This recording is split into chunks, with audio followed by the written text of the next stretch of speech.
ஃப்ரெண்ட்வுட்ஸ் நேயர்களுக்கு வணக்கம். தரமான சம்பவம், சரியான அடி, அடினா அடி, அந்த மாதிரி அடி, திருப்பி அடிக்கிறதுனா இதுதானோ, சரியான அடி கொடுத்துருக்குறாங்க. உண்மையிலேயே இந்த மாதிரி ஒரு அடிய எந்த ஊர்லயும் கொடுத்திருக்க மாட்டாங்க. அந்த மாதிரி ஒரு அடி தரமான செயலை செஞ்சிருக்கிறாரு நம்முடைய துணை முதலமைச்சர் உதயநிதி ஸ்டாலின்.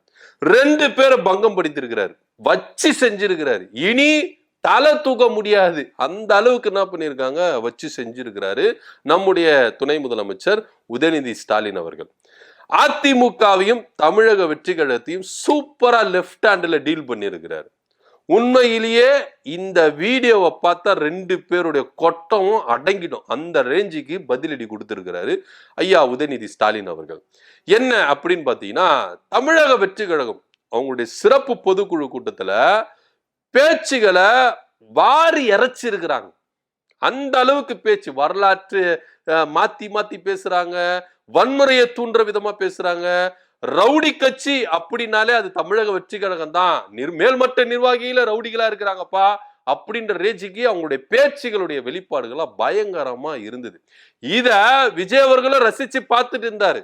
ஒரு தலைவர் என்ன பண்ணணும், ஒரு நிர்வாகிகள் வேற மாதிரி போக்குல போறாங்க, டைவர்ஷன் ஆகுறாங்க அப்படின்னா உடனே எழுந்து நின்று ஆஃப் பண்ணணும். அதுதான் ஒரு தலைவருக்கு அழகு. ஆனா பேச விட்டு அழகு பார்க்கலாம், கொள்கை ரீதியா பேச விட்டு, கருத்தியல் ரீதியா பேச விட்டு அழகு பார்க்கலாம். ஆனா இங்க ரவுடிசமா பேச ஆரம்பிச்சுட்டு, வன்முறையை தூண்டுற விதமா பேச ஆரம்பிச்சுட்டு அழகு பார்க்கிறாரு விஜய் அவர்கள்.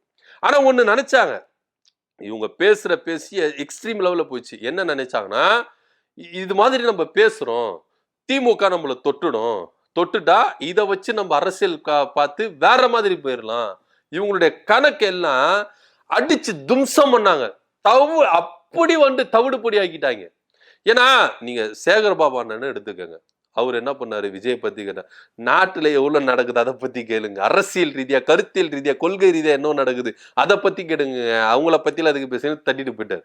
இதே உதயநிதி அண்ணா என்ன பண்ணாரு, ஒரு பேட்டியில செய்தியாளர்கள் கேட்கும் பொழுது, விஜய் பத்தி கேட்கும் போது எதையுமே சொல்லவே இல்லை, அசால்ட்டா போயிட்டாப்புல. அவரு நின்று எதுனா பேசி இருந்தாதான் அட்டென்ஷன் ஆயிருக்கும். விஜய பத்தி கேள்வி கேட்ட உடனே அவர் பாட்டுன்னு போயிட்டு, இதுவே விஜய்க்கு ஒரு பெரிய அசிங்கம், கேவலம், உங்களெல்லாம் ஒரு மனுஷனா மதிக்கவே இல்லை. இன்னைக்கு திமுகவுடைய அறிவு திருவிழா அப்படின்னு ஒண்ணு கருத்தியல் ரீதியாகவும் கொள்கை ரீதியாகவும் சூப்பரா நடத்திட்டாங்க.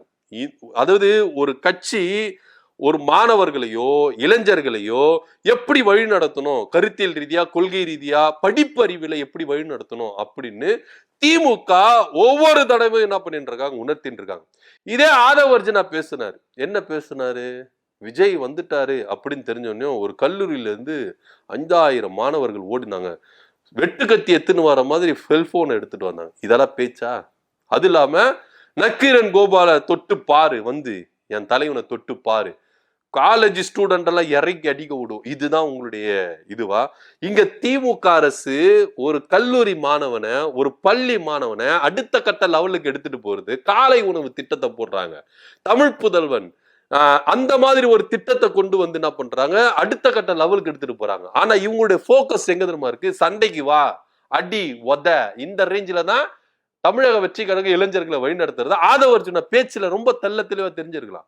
ஆனா இன்னைக்கு எல்லாத்துக்கும் தக்க பதிலடி கொடுத்துட்டு இருக்கணும். ஏன்னா இளைஞர்களை வேற மாதிரி என்ன பண்றாங்க, வழி நடத்திட்டு போறாங்க. ஆனா திமுக அறிவு திருவிழா அப்படின்னு ஒரு விஷயத்த கொண்டு வந்து இளைஞர்களை கருத்தியல் ரீதியாகவும் கொள்கை ரீதியாகவும் படிப்பு ரீதியாகவும் என்ன பண்றாங்க, வழி நடத்துறாங்க.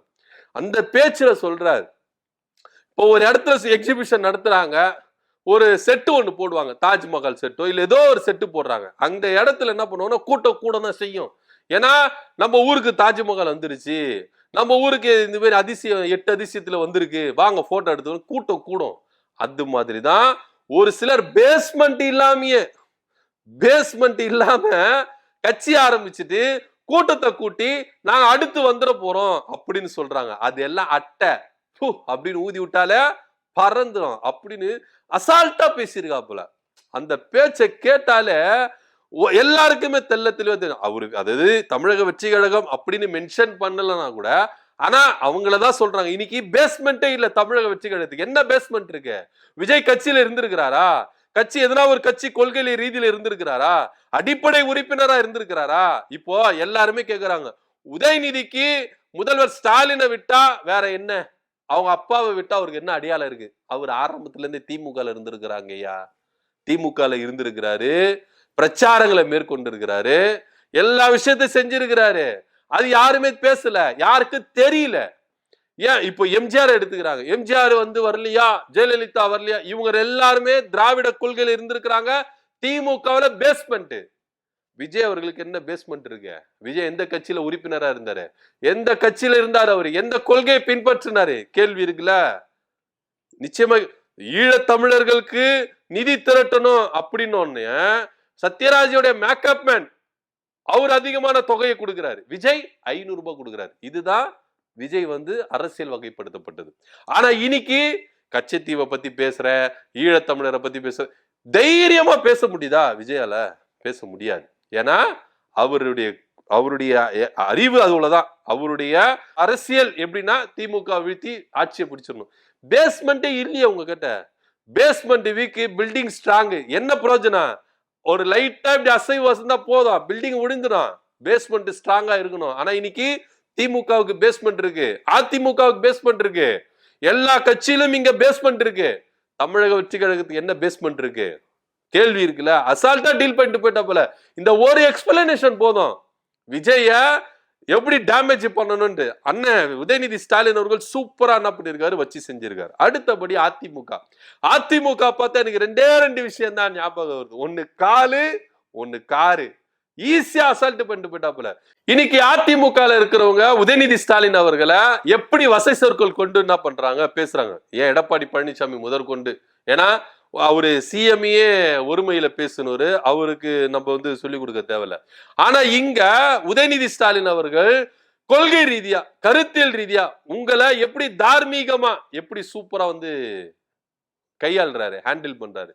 இங்கதான் இங்க உதயநிதியோடைய அந்த நாலேஜை நீங்க பாத்துக்கணும். இப்ப அவர் என்ன சொல்றாருன்னா, எடப்பாடி பழனிசாமி பார்த்தா ரெண்டு விஷயம் தான் ஞாபகம். ஒண்ணு காலு, ஒண்ணு காரு. ஜெயலலிதா அம்மா இருக்கிற வரைக்கும் அவங்க காலை பிடிச்சிட்டு இருந்தாங்க. அந்த அம்மா இறப்புக்கு பிறகு சசிகலா காலை பிடிச்சிருந்தாங்க. அதுக்கப்புறம் கொஞ்ச நாள் டிடிவி தினகரன் காலை பிடிச்சிருந்தாங்க. அதுக்கப்புறம் ஓபிஎஸ் காலை பிடிச்சிருந்தாங்க. இன்னைக்கு அமித்ஷா காலை பிடிச்சிட்டு இருக்கிறாங்க. ஒண்ணு. இன்னொன்னு காரு. காருல போய் ஒரு தலைவரை, ஒரு உள்துறை அமைச்சரை போய் சந்திக்க போறாரு. தமிழ்நாட்டு நலனுக்காக ஒரு எதிர்கட்சி தலைவர் என்ன பண்றாரு, போய் சந்திக்கிறாரு.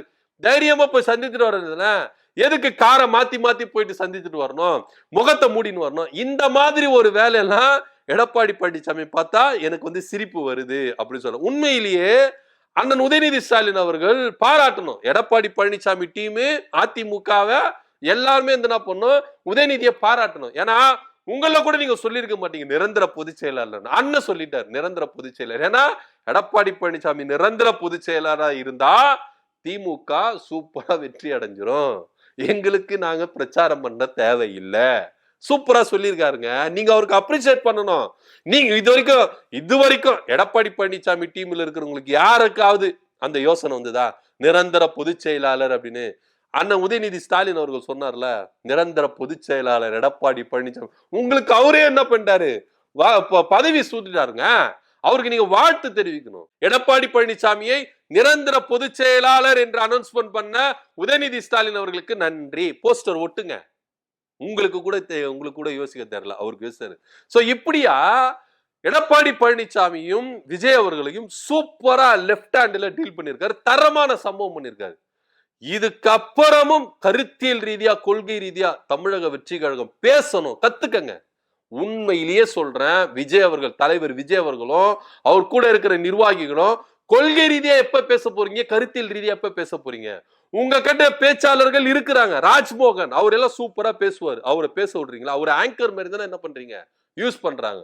உண்மையில அவரை பேச விட்டாலே விஜய் அவர்கள் கத்துக்கலாம். அவரு அவ்வளவு நாலேஜ் இருக்குது. ராஜ்மோகனுக்கு அவர் ஒரு பேச்சாளர் தான், அவருக்கு அவ்வளவு நாலேஜ் இருக்கு. ஆனா அவரை பேச விடுறாங்களா? அவர் ஆங்கர் மாதிரி தான் யூஸ் பண்றாங்க. ஏன்னா நீங்க மாநாடுல, பொதுக்கூட்டத்துல, பொதுக்குழுல எல்லாத்திலும் பாருங்க, ஆங்கர் வெளியேந்து எடுக்க மாட்டாங்க. ராஜ்மோகன் தான் ஆங்கர். அவரு பேச்சாளருங்க. அவரை பேச விட்டாலே கருத்தியல் ரீதியா பேசுவாருங்க. அவரை பேச விடுங்க. ஆனா அவர் ஆங்கரா யூஸ் பண்ணிட்டு இவங்களை எல்லாரும் பேச விட்டுனாங்க. ரவுடிசம் பண்ற மாதிரி, வன்முறையை தூண்டுற மாதிரி, திமுகவை அட்டாக் பண்ற மாதிரி, இது மாதிரி தான் பேசிட்டு இருக்காங்க. ஒன்னே ஒண்ணுதான், திமுக ஒரு மாபெரும் கோட்டை. அந்த கோட்டையில போய் நீங்க முட்டி முட்டி முட்டி முட்டி ஆக்சிடென்ட் உங்களுக்கு தான் ஆகுமே கண்டி, கோட்டைக்கு எதுவுமே ஆகாது, டேமேஜே ஆகாது. இதுதான் நிதர்சனமான உண்மை. சோ உதயநிதி ஸ்டாலின் அவர்கள் சொல்ற மாதிரி 2026ல அப்படின்னு ஊதி விடுற மாதிரி அட்டை என்ன பண்ணுவாங்க, ஊதி விட்டுருவாங்க. இங்க உண்மையிலேயே 2026ல அதிமுக வெர்சஸ் திமுக அப்படின்ற ஒரு போட்டி தான் இங்க நிலவும் அப்படின்றதையும் எல்லாருமே என்ன பண்றாங்க சொல்லிக்கிட்டு வராங்க. என்ன நடக்க போகுது அப்படின்ற பொறுத்து இருந்து பார்க்கலாம். துணை முதலமைச்சர் உதயநிதி ஸ்டாலின் அவர்கள் அதிமுகவையும் தமிழக வெற்றி கழகத்தையும் சரியான தரமான ஒரு சம்பவத்தை பண்ணியிருக்கிறாரு. இதை பத்தியோட கருத்து அப்படின்னு கீழே கமெண்ட் பண்ணுங்க. நன்றி, வணக்கம்.